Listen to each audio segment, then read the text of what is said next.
Joshua chapter 6.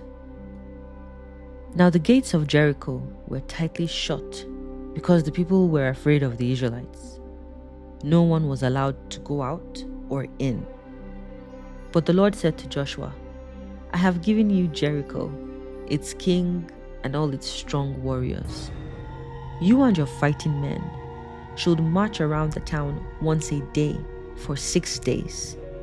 7 priests will walk ahead of the ark, each carrying a ram's horn. On the 7th day, you are to march around the town 7 times, with the priests blowing the horns.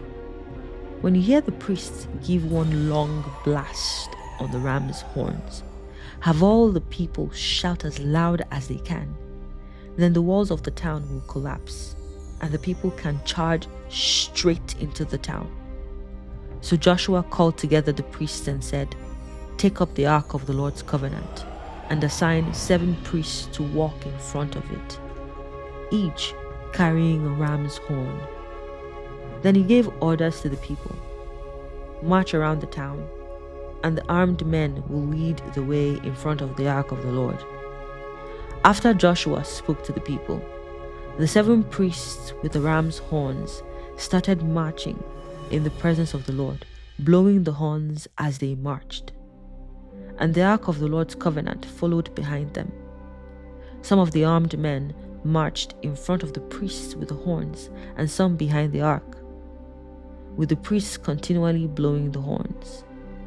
Do not shout, do not even talk, Joshua commanded.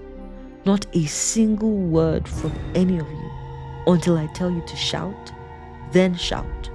So the ark of the Lord was carried around the town once that day, and then everyone returned to spend the night in the camp. Joshua got up early the next morning, and the priests again carried the ark of the Lord. The 7 priests with the ram's horns marched in front of the ark of the Lord, blowing their horns.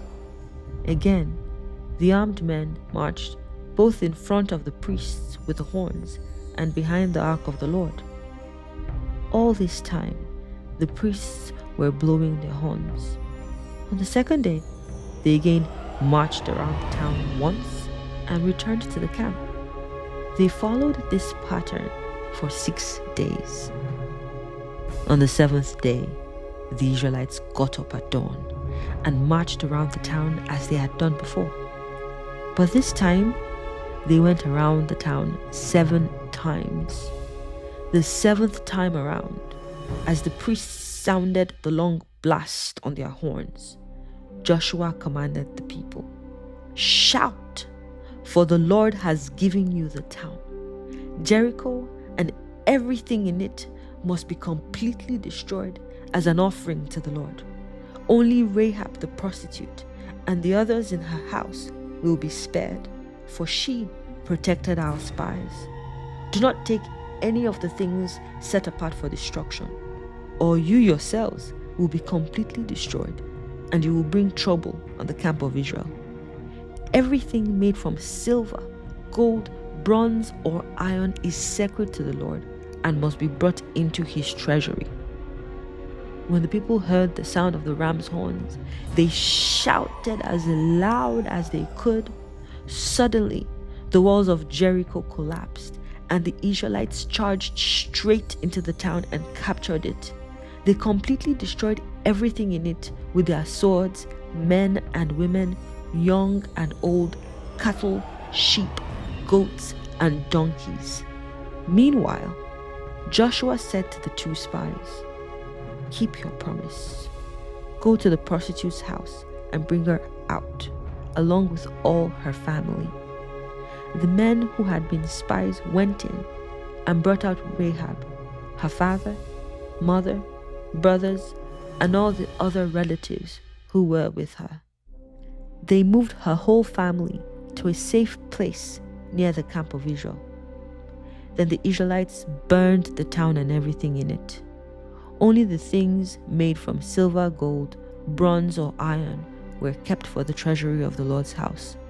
So Joshua spared Rahab the prostitute and her relatives who were with her in the house, because she had hidden the spies Joshua sent to Jericho.